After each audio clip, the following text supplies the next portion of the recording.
Just wait. नमस्कार, जी files big debate में आप सबका स्वागत है। पश्चिम बंगाल के चुनाव के बारे में चर्चा हो रही है। ये चुनाव किन मुद्दों पर लड़ा जाएगा पूरा देश पूछ रहा है, क्योंकि चुनाव व्यक्तित्व का हो गया है।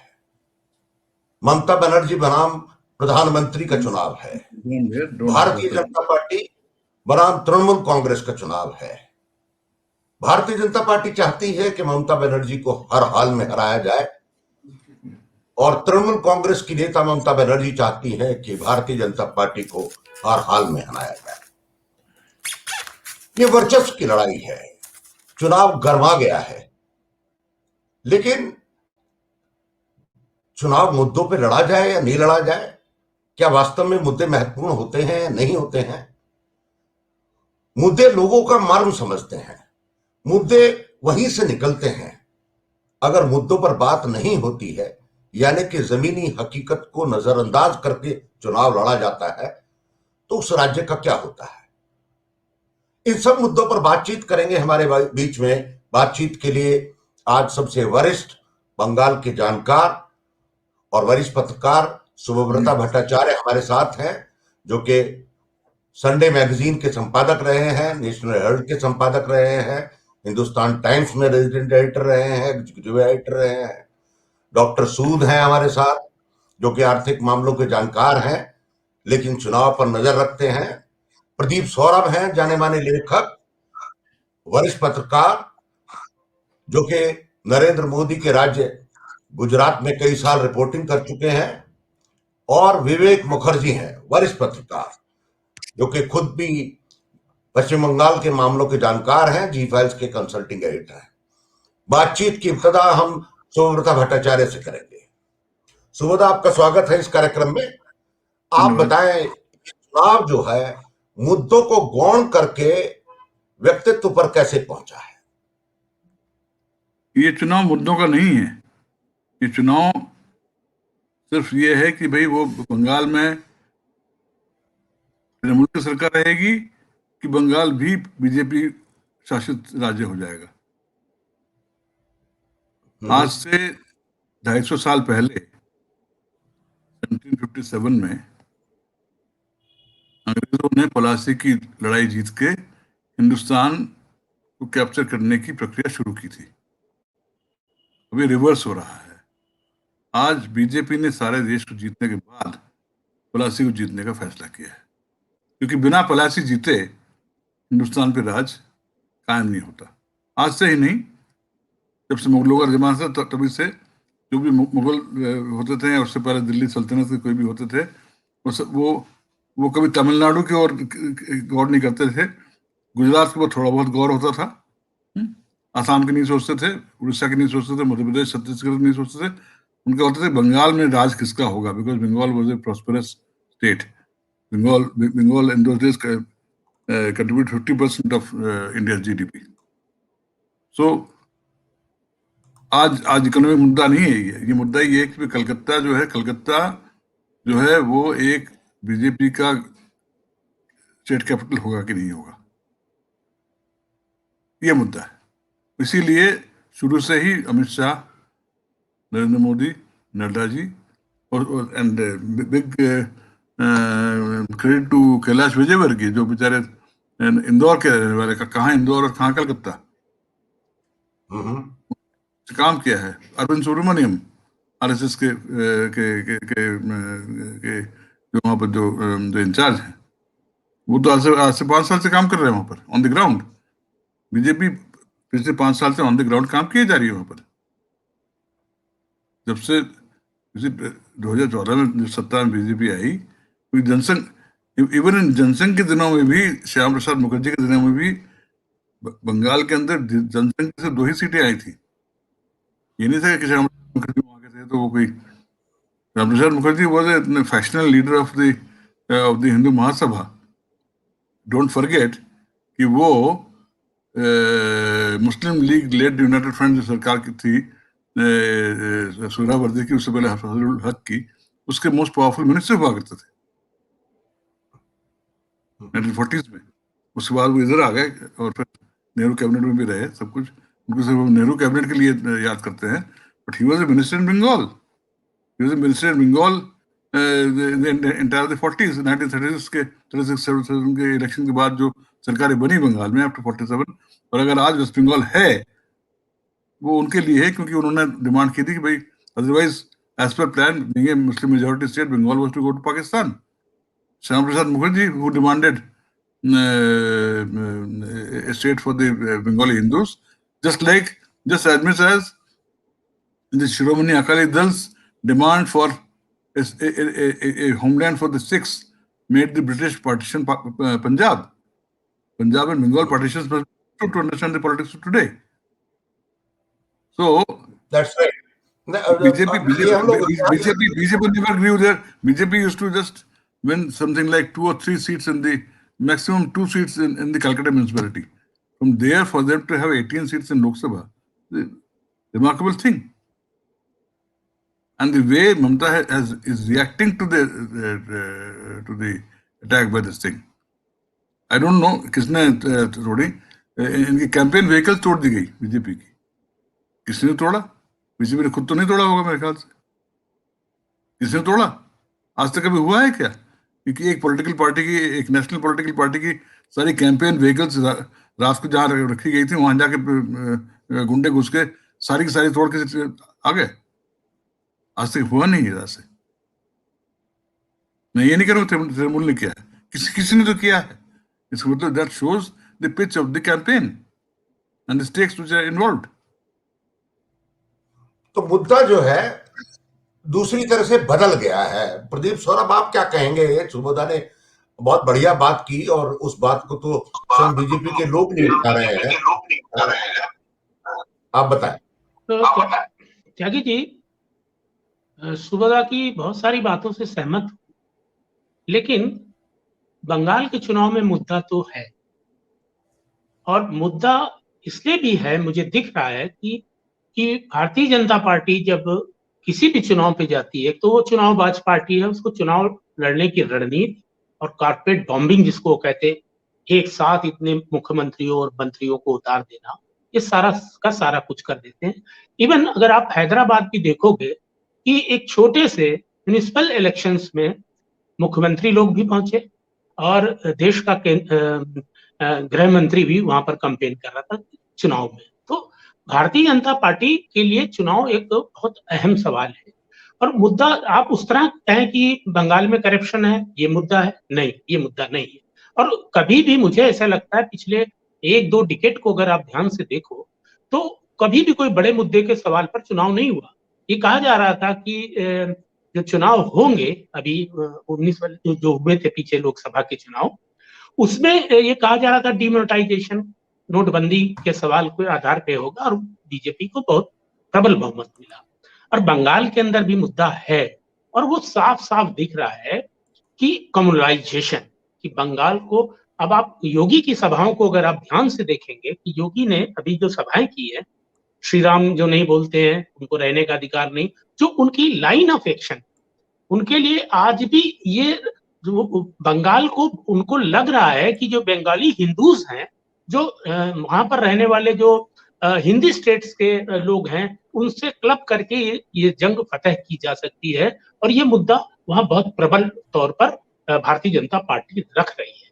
और वो दूसरे तरह की जो टैक्टिस करती, जो पिछड़ी जातियां, छोटी जाति, जैसे मछुआरों पर अभी जाकर फोकस किया, कहा कि एक अलग विभाग बनेगा मछुआरों के लिए और उनके लिए ये व्यवस्था होगी। तो जैसे उत्तर प्रदेश को अगर आप देखें तो मल्लाहों को और अन्य पिछड़ी कुम्हारों को और अन्य पिछड़ी जातियों को टच किया। तो इस तरह से वो बंगाल को कब्जा करने की कोशिश कर रहे हैं। लेकिन अब प्रश्न ये भी है कि बंगाल, क्या भारतीय जनता पार्टी, जैसे कि सुब्रत भी कह रहे थे कि पलासी जीते बिना देश फतह नहीं माना जाएगा। अभी पलासी क्या, अभी तो दक्षिण भी के बहुत सारे राज्य बाकी हैं, सिर्फ कर्नाटक के अंदर ही हैं, दक्षिण भी एक बहुत महत्वपूर्ण हिस्सा है। तो बंगाल को वो, उनको लगता है ये एक सॉफ्ट स्टेट है और कई वर्षों से ममता का शासन है, जब शासन होगा तो इनकम्बेंसी आएगी, तो उन सब चीजों को भुनाने की कोशिश कर रहे हैं। अब देखिए जो मुद्दे थे वहां, बांग्लादेशियों वाला, असम में वो मुद्दा नहीं उठा रहे। सीए का मुद्दा असम में नहीं उठा रही भारतीय जनता पार्टी, उसे भूल गई। यहाँ पर वो उसको उठाने की कोशिश कर रही है। मुस्लिम हिंदू किया जा रहा है, और ये जो इनका जो क्या कहते हैं डमी ओवैसी साहब हैं, उनको भी फंडिंग होगी और वो भी चुनाव लड़ेंगे। तो वो जो ममता का जो एक बंगाली और मुस्लिम का जो गठजोड़ है, वो उसको तोड़ने की कोशिश की जा रही है। तो ये चुनाव मुद्दे अब उस तरह के पारंपरिक मुद्दों पर नहीं हो रहा है कि महंगाई है। अब महंगाई 100 रुपए का पेट्रोल बिक रहा है, सिलेंडर 124 रुपए पिछले एक महीने के अंदर बढ़ गया। ये गरीबी तो मुद्दा ही नहीं है चुनाव के अंदर, भ्रष्टाचार मुद्दा ही नहीं है, क्योंकि भारतीय जनता पार्टी के लिए बांटो और शासन करो की नीति है, और इसी मुद्दे को लेकर वो पश्चिम बंगाल में चुनाव लड़ रही है। अनिल जी। जी, मैं सौम्य बंदोपाध्याय का एक वीडियो क्लिप हमारे पास आया है। सौम्य बंदोपाध्याय आनंद बाजार ग्रुप में रहे हैं और पश्चिम बंगाल के बहुत बड़े पत्रकार हैं, आजकल बांग्लादेश के अखबार में लिखते हैं। उनका क्लिप चला के देखते हैं वो क्या कहते हैं। जी देखिए, ये क्लिप हमने जस्ट होल्ड ऑन, आ रहा है क्लिप। अ, ये क्लिप चला। जी, बीजेपी क्यों इतना बेचैन है, इसका कोई कारण है। पहला कारण, ये ऐसा एक राज्य है वेस्ट बंगाल, जहां बीजेपी कभी भी पॉलिटिकल फोर्स हो नहीं पाए। बंगाल शुरू से ही दो अलग पॉलिटिकल आइडियोलॉजी या आदर्श में बटा हुआ था। एक हाथ में था कांग्रेस, दूसरी हाथ में था कम्युनिस्ट। इस बीच में ये कांग्रेस और कम्युनिस्ट का बीच में तीसरा कोई आइडियोलॉजी का स्थान कभी नहीं आया, कभी नहीं हुआ। कांग्रेस टूटा, कांग्रेस टूट के तृणमूल कांग्रेस पैदा हुआ।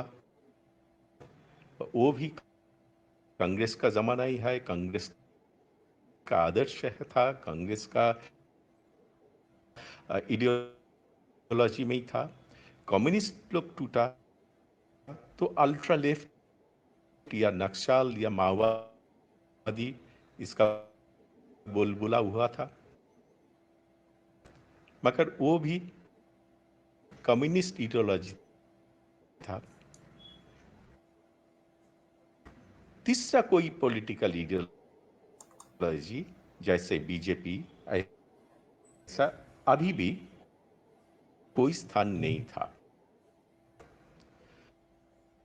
मगर जिस राज्य में 1914 में महाराजा मनिंदर चंद्र हिंदू महासभा का पहला सभापति बना हुआ था, या उनके बाद श्यामा प्रसाद मुखर्जी, जिन्होंने 1943 से 46 तक हिंदू महासभा का सभापति था, बीजेपी में जिसका इतना कदर है, उस राज्य में बीजेपी कभी भी एक पॉलिटिकल फोर्स बन नहीं पाए।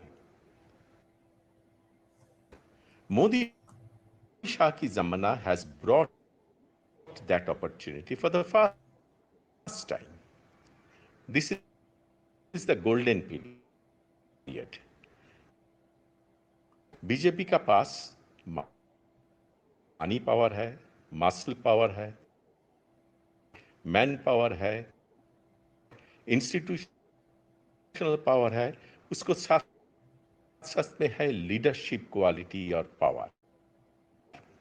इस पर अगर ये मौका हाथ से छूट गया तो कभी भी दूसरा मौका बीजेपी के पास नहीं आएगा। तो सौम्य बंदोपाध्याय ने कहा कि अगर बीजेपी भारतीय जनता पार्टी के हाथ से ये मौका निकल गया तो ये मौका फिर दोबारा उनके हाथ में नहीं आएगा, जो पिच जो है खड़ी की है। विवेक, आप हमको बताएंगे कि अभी तक जो आपका फीलिंग है वेस्ट बंगाल का, कि आखिर क्या वजह है कि चुनाव जो है चुनावी मुद्दों से भटक गया है। Thank you Anil ji. The thing is that कि अगर आप देखें तो BJP campaign is nothing different from what they have run in other states. They have always run state elections on the personality of Modi. They have always run elections on very divisive issues. They have never run any campaign at the state level on any realistic issues that we are confronting today. So in that way, कोई ये नई चीज नहीं है जो वो कर रहा है। बट यहाँ पे एक जो बहुत बड़ा डिफरेंस है इज दैट कि I feel that as far as when the personality aspect is concerned, then Modi and Mamata are very much alike. They are both very combative. They wear their divisiveness on their sleeves. They do not are not at all apologetic about any kind of a propagating any kind of a divisive agenda in the public. So that is where the clash is now. So obviously, this election we are not going to see any kind of real issues being fought. And like Subhabrata said a little while ago, that earlier elections were basically in Bengal, especially it was basically on ideologies. Now, this election that is not going to happen because earlier elections was between either TMC or the left, and before TMC came in, or left versus the Congress. Now, it is the main opposition or the main challenger over here is BJP. Even if they want to make any kind of a progressive agenda or any kind of a developmental agenda, they cannot make it possible, because nationally their record on development, their record on governance, their record on other issues that affect people day-to-day basis is for everybody to see. So what are they going to fight their election on? They are forced to fight on Ram. They are going to fight on Hindu-Muslim. They are forced to fight on all kinds of divisive agendas. And it is clear that they want to polarize the Hindu vote, split the Muslim vote, because in certain areas, like Bengal has a 27% Muslim population according to the last census, and concentrated mainly in 3 major big districts, Malda, Murshidabad, and North Dinajpur. So obviously, if they are able to take away a significant percentage of vote from TMC and transfer it to, say, Owaisi's party, AIMM, and they are able to split that vote, they stand to gain. BJP stands to gain. So obviously, it is going to be on very divisive agenda. I don't think there's, as the campaign progresses, you will see any kind of real issues that they are confronting. Real issues are obviously in West Bengal. Corruption is a big issue. Law and order is a big issue. Unemployment, of course, is a real issue. Economic development is a real issue. But these issues are not going to be brought up because BJP's record on all these issues is equally bad nationally. Anil ji. Ji, doctor सूद आप बताएं।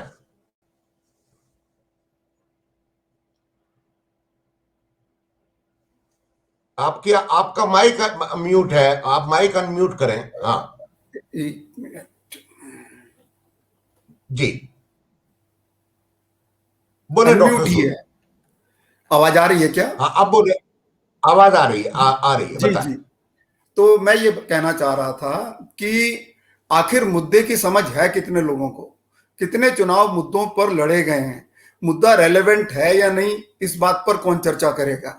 जब मैं मुद्दा लड़ता हूं, देश का चुनाव लड़ता हूं, लोकसभा का चुनाव लड़ता हूं, तो क्या मुझे बेरोजगारी मुद्दा नहीं है, क्या गरीबी मुद्दा नहीं है, क्या इन्फ्लेशन मुद्दा नहीं है? उन मुद्दों की जगह अगर मैं ये कहूं कि नहीं मेरा देश खतरे में, या मैंने सामने वाले देश को धमका दिया, तो क्या वो रेलेवेंट मुद्दा है आम आदमी के लिए? नंबर 1। नंबर 2, मुद्दे से जीती हुई सरकार या मुद्दे पर दिए गए वोट का आखिर होता क्या है?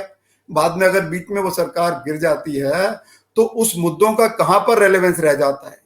तीसरा, आपको थोड़ा सा फ्लैशबैक में ले जाऊं, अभी एक बहुत वेलकम डेवलपमेंट हुई थी। एक साल पहले दिल्ली के चुनाव हुए थे, तो बहुत खुशी की लहर दौड़ी थी पूरे देश में कि ये चुनाव सिर्फ और सिर्फ मुद्दों पर लड़ा गया।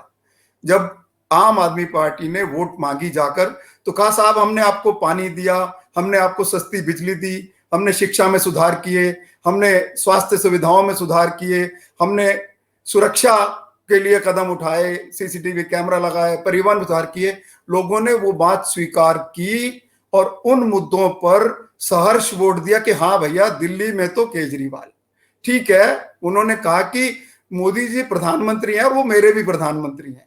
अब आ जाएं वेस्ट बंगाल पर, क्या ममता बनर्जी उसी तरीके से वोट मांग सकती हैं कि उन्होंने शिक्षा में, उन्होंने स्वास्थ्य में, उन्होंने सुरक्षा में, उन्होंने लॉ एंड ऑर्डर में, जैसा कि विवेक ने अभी बोला, सुधार किए? नंबर 1। दूसरी बात मैं आता हूं बीजेपी के ऊपर। एक पार्टी को जब लगातार जीतने की आदत हो जाती है तो उसके जीत के समीकरण सेट हो जाते हैं, उसे जीत के समीकरण समझ में आ जाते हैं, तो उसे मुद्दों की बात करने की जरूरत ही कहां रह जाती है। आप मुझे ये बताइए कि जब 35% वोट शेयर लेकर अगर मैं देश पर सरकार बना सकता हूं, तो मुझे उस 35% की मैथमेटिकल कैलकुलेशन ज्यादा इंपॉर्टेंट हो जाती है एज कंपेयर टू मुद्दों के। तो आप बताइए फिर मुद्दों पर इलेक्शन क्यों लड़ा जाना चाहिए? मैं अपना टाइम क्यों वेस्ट करूं मुद्दों को उठाकर, जबकि मुद्दे किसी के लिए रेलेवेंट ही नहीं है। हम 5 लोगों में से अगर मैं आपस में पूछूं, त्यागी जी आपसे जब कोई वोट मांगने आया, क्या आपने उससे मुद्दों के बारे में जिक्र किया था? मुझे नहीं लगता कि हम 5 लोगों में से भी किसी ने मुद्दे के बारे में वोट मांगने आए वाले व्यक्ति को पूछा। तो फिर मुद्दे जरूरी कहां रह जाते हैं इलेक्शन में? इलेक्शन में आज की डेट में सबसे ज्यादा जरूरी चीज है मैथमेटिक्स ऑफ इलेक्शन। और अगर आपको मैथमेटिक्स ऑफ इलेक्शन समझ आ गया तो फिर उसके बियॉन्ड आपको कुछ समझने की जरूरत नहीं है। आपको ये तय करना है कि टोटल परसेंटेज जो वोट का आया उसमें से मुझे कितने चाहिए ताकि मैं मार्जिनली अपर हैंड रखूं। इसके बियॉन्ड सारा खेल खत्म है। तो मुद्दे कहां, किस लिए? त्यागी जी। नहीं, वो ठीक है। अंक गणित और बीज गणित के द्वंद्व में अगर चुनाव निकल सकता है और आप लोगों को अंक गणित और बीज गणित में भ्रमित कर सकते हैं, और ऐसे चुनावी, ये बहुत आसान है क्योंकि अगर आप मुद्दे की बात करते हैं तो आप बेसिकली पकड़े जाते हैं। क्योंकि जब आप मुद्दे की बात करना शुरू करते हैं तो आपको डिलीवरी मैकेनिज्म भी बताना पड़ता है कि डिलीवर कैसे होगा। क्योंकि अगर आपको याद करें कि 2014 और 2019 में जो हमारे माननीय प्रधानमंत्री नरेंद्र मोदी जी ने जो चुनावी वादे किए थे, उनका डिलीवरी मैकेनिज्म अभी तक क्या है? क्योंकि सरकार तो बिल्कुल दीगर मुद्दों पर चल रही है। जो चुनावी मुद्दे थे, वो मुद्दे थे, उन पर तो चल ही नहीं रही जो चुनावी मुद्दे किए। तो ये कई बार ये होता है, जैसे अभी प्रभात डबराल जी हमारे टेलीविजन के दिग्गज और शिरोमणि मैं और वरिष्ठ पत्रकार का एक कमेंट आया हुआ है, अगर मुद्दों पर चुनाव लड़ेंगे तो चुनाव कहां होंगे? ये बताइए कि हिंदुत्व लहर चलेगी या नहीं? कांग्रेस वामपंथ का गठजोड़ कैसा रहेगा? अब ये प्रभात डबराल जो कि बहुत सीजन्ड आदमी है और खासतौर से प्यूरे राजनीति से ओतप्रोत हैं, उनका ही कमेंट है, तो आप समझ सकते हैं कि चुनाव किस दिशा में जा रहा है। सुब्रत भट्टाचार्य, आप बताएं, आप क्या कहना चाहते हैं इस मुद्दे पे?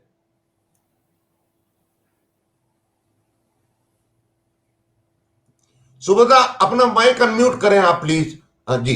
कैसे अनम्यूट करें भाई? जी जी, हो गया अनम्यूट हो गया, बोलिए। हाँ, वो मैं नहीं कर रहा हूँ, वो तो मिस्टर मुखर्जी कर रहे हैं वहां से म्यूट अनम्यूट। जी बताएं। तो इनकी बात सही है कि मुद्दे के ऊपर तो कोई चुनाव हुए नहीं है इन दिनों में। जो बंगाल में, थोड़ा सा अगर मैं शब्दों में खेल कर दूं, तो सबसे ज्यादा डेंजर जो है कि मुद्दे तो है नहीं, पर मुर्दे ना हो जाएं चुनाव में। अभी तक जो वायलेंस हो चुका है जी बंगाल के अंदर 1972 का जो चुनाव हुआ था, जिसमें कांग्रेस वापस आई थी सत्ता में, शिवराज शंकर रे चीफ मिनिस्टर बने थे, उसके जो खरोंच लगे थे बंगाल को, वो खरोंच ठीक होने में बहुत टाइम लग गया था। वो खरोंच बहुत डेंजरस खरोंच थे। और बंगाल में जो है अब जय श्री राम को कह के आज अगर कोई चौंक रहा है तो बात अलग है। फैक्ट इज, जो शब्द हिंदुत्व, इसकी उत्पत्ति कहाँ हुई? बंगाल में। बंगाल में, वंदे मातरम में नहीं। और क्यों हुई? क्योंकि जब राजा राममोहन राय ने जब ब्राह्मण समाज की घटना की स्थापना की और सनातनी हिंदुओं को बुरा लगा, तो उस टाइम पे हिंदुत्व क्या है इस पे चर्चा बंगाल में शुरू हुई। और और और अगर भारतीयता क्या है, भारतीयता क्या है, इसकी चर्चा के लिए श्री अरविंदो आए थे सामने। उनकी जो परिभाषा उसका जिक्र मोहन भागवत ने अपने विजयदशमी के स्पीच में इस साल दिया है। Because for the first time जो राष्ट्रीयता क्या है वो भी बंगाल से चली। भारत माता की जय तस्वीर बनी भारत माता की बंगाल में, और सिस्टर निवेदिता ने कहा कि भाई ये तस्वीर मैं कश्मीर से कन्याकुमारी लेके जाऊंगी, और उसका नाम उसने दिया भारत माता। और यूपी में स्लोगन चला भारत माता की जय उस पेंटिंग को लेकर। तो चाहे वंदे मातरम हो, चाहे भारत माता की जय हो, चाहे जय श्री राम वहाँ की स्लोगन नहीं रही है, क्योंकि वहाँ के लोग वैष्णव भी रहे हैं। वहाँ पर कीर्तन भी होता है, तो कीर्तन में भी जो है हरे कृष्ण हरे कृष्ण हरे कृष्ण हरे हरे हरे राम हरे राम हरे राम हरे हरे करते राम का जिक्र श्री कृष्ण की बात होता है। पर जो भी है, पर राम पे कोई वहाँ पर आपत्ति नहीं है।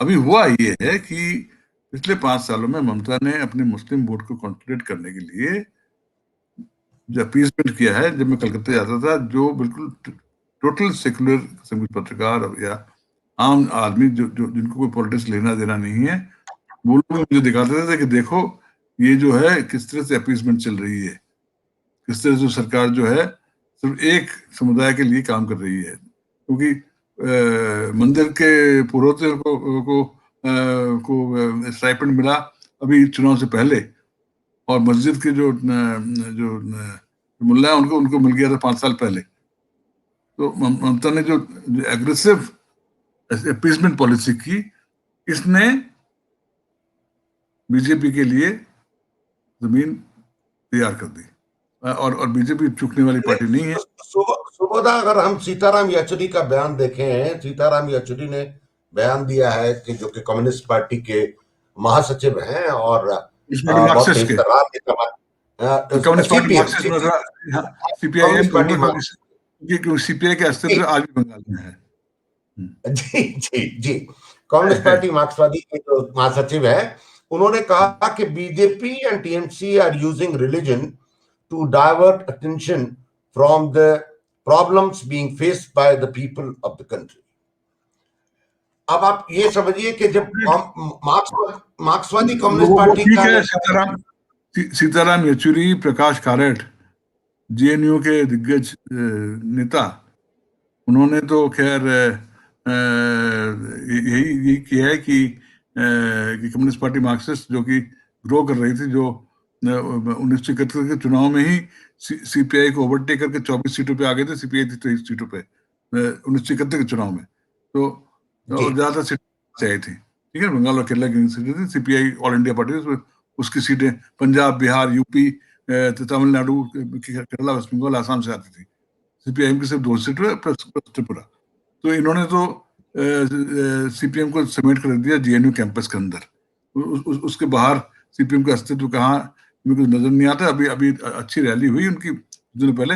सीपीएम का खेल अभी ये है, बहुत साफ है। सीपीएम का सुपड़ा साफ हो चुका है बंगाल के अंदर पिछले 10 सालों में। इनका कोई वहां पर सीनियर लीडर यूथ का उभर कर नहीं आया है। अगर आप देखें, आज भी वहां की लीडरशिप वही है जो 10 साल पहले थी। कोई नया लेकिन सीताराम येचुरी ने एक बड़ा आरोप लगाया है कि टीएमसी बंगाल के अंदर एक मिनट सुबोधा, सीताराम येचुरी ने एक बड़ा आरोप लगाया है कि चुनाव के बाद अगर ममता बनर्जी की सीटें कम आएंगी तो TMC and BJP may join hands together to form the government. I do not know why he said this, क्यों उन्होंने ये ऐसा बयान दिया है। और उसके परिप्रेक्ष्य में उन्होंने कहा है कि टीएमसी पहले भी बीजेपी के साथ सरकार में रह चुकी है। Let us not take him too seriously, because ऐसा है कि सीपीएम क्या खेल खेल रही है।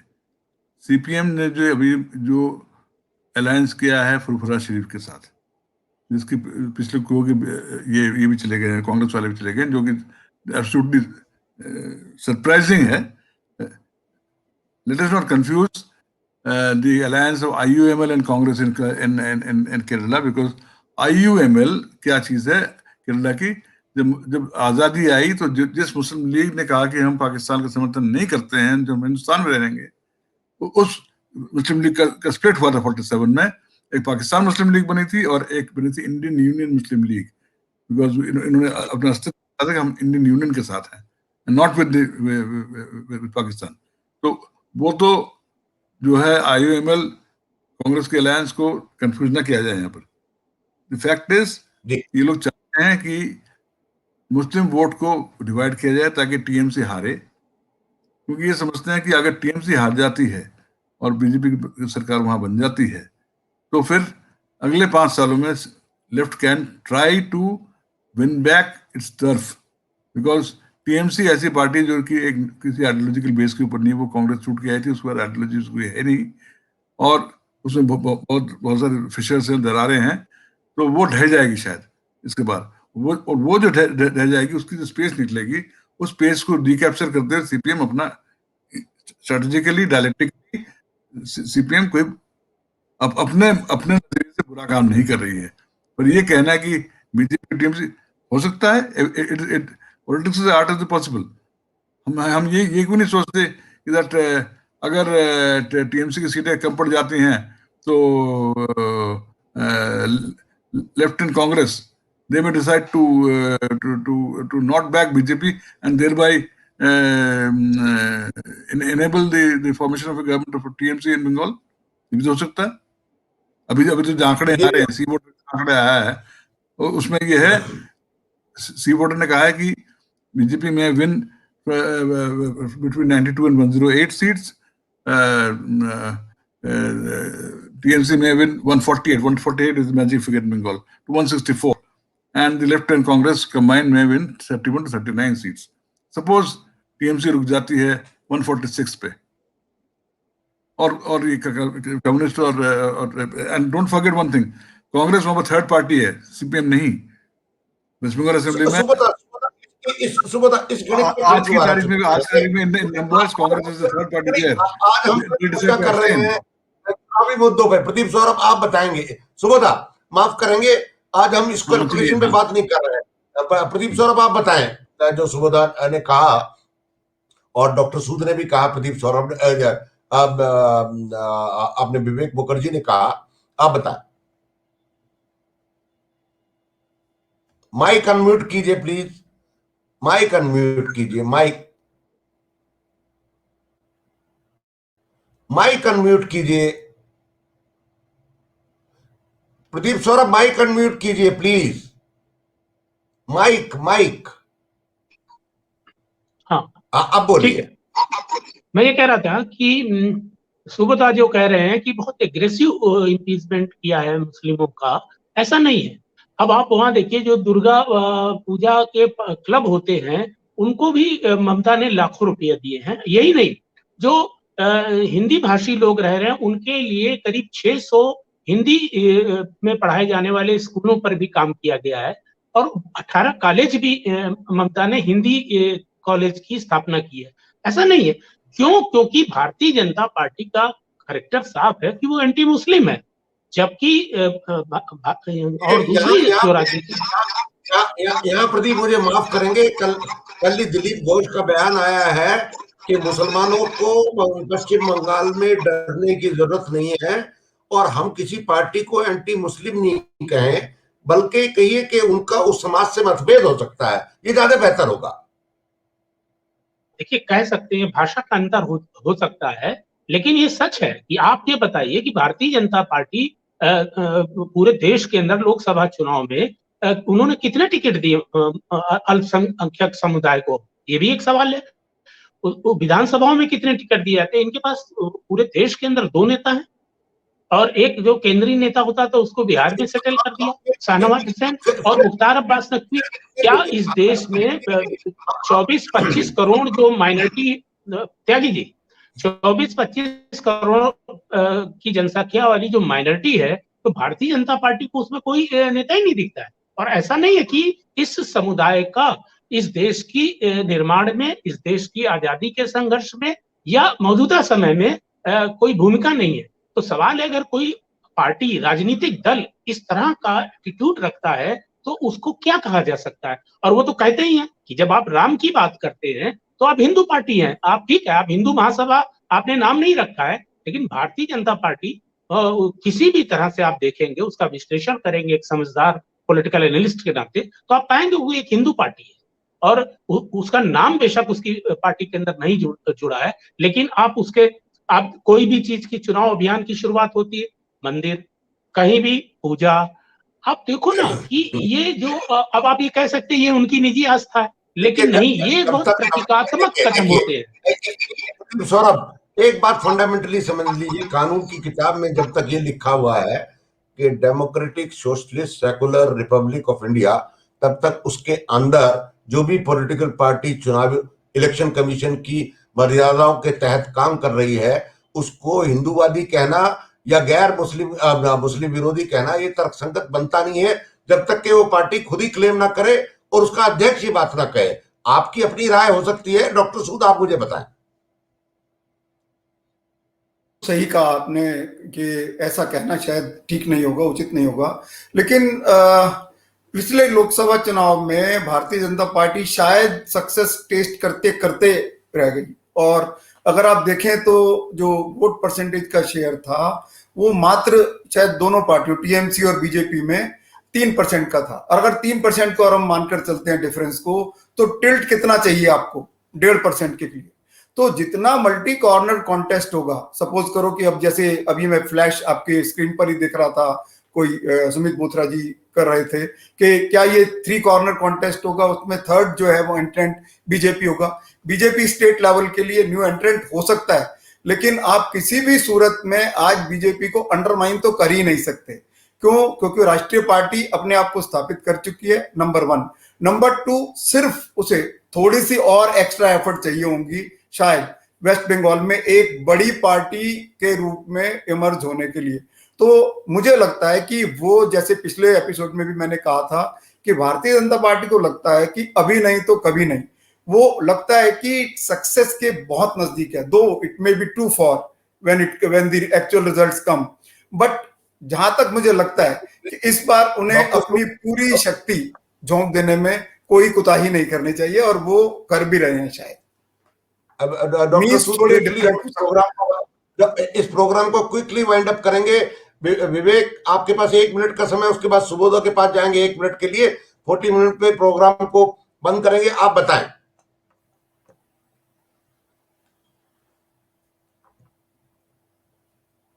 विवेक, अपना माइक अनम्यूट करें। I just want to just summarize. I think Subhrata has summarized everything pretty nicely over here, because he's the expert from West Bengal, and he knows what is going on there, and we are sitting in Delhi. So just a couple of things I will just add to it, that like he said, that one major concern of this elections will be the amount of violence that is going to happen. Obviously, Bengal elections have been violent in the past, and whether the level of the violence is going to be something which we have never seen in Indian electoral politics is one of the biggest concerns. Second is that obviously, the way this, I suspect it's going to shape out, is going to be how the Muslim vote is split. That will be a key factor in deciding.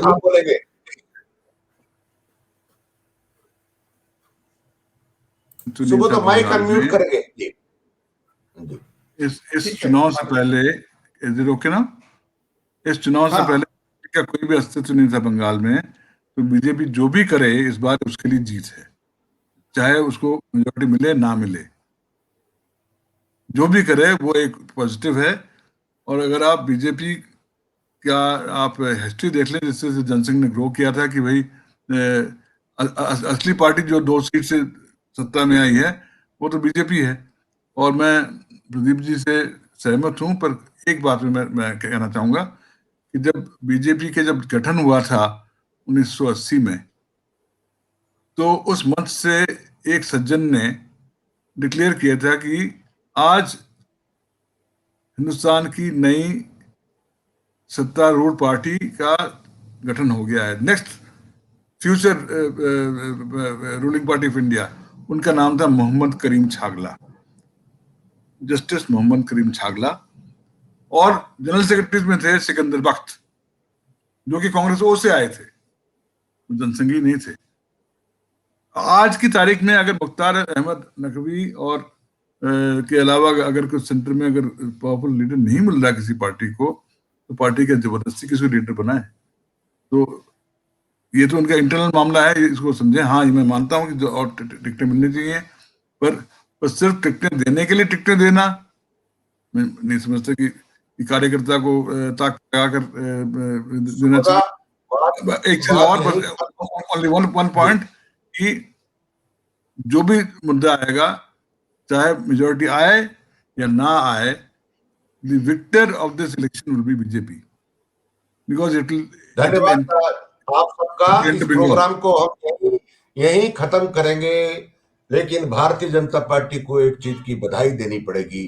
Bharatiya Janata party में नरेंद्र मोदी जी ने जब से चुनाव का परचम संभाला है, राजनीति का ऐसा मट्ठा बनाया है कि सब तिलमिला रहे हैं, सब बेचैन हैं। किसकी पार्टी बचेगी, किसका नेता बचेगा, किसका नेता नहीं बचेगा, सिर्फ इसी की लड़ाई बची है। कौन बचेगा, कौन रहेगा, पश्चिम बंगाल के चुनाव के नतीजे बताएंगे, तमिलनाडु के नतीजे बताएंगे, और केरल के नतीजे बताएंगे, सब के नतीजे बताएंगे। लेकिन नरेंद्र मोदी को दाद देनी पड़ेगी, इतनी गरमाई पे चुनाव ला करके खड़ा कर देना, जिसमें मुद्दे गौण, नेता गौण, बहस गौण, और चुनाव का उन्माद जारी है। धन्यवाद, नमस्कार, शुक्रिया, खुदा।